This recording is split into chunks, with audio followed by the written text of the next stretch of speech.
Prajurit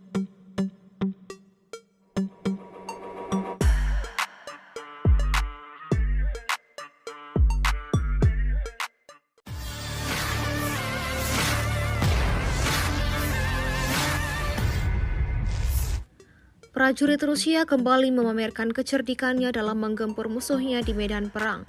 Baru-baru ini, sebuah video dirilis di Telegram pada Sabtu 15 Juni 2024.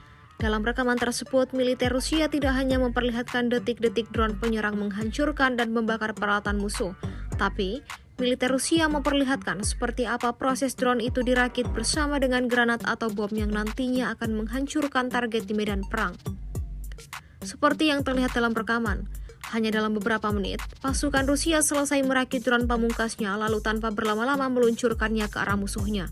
Video ini kemudian viral dan menuai beragam respon dari warganet.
Download Tribun X sekarang, menghadirkan lokal menjadi Indonesia.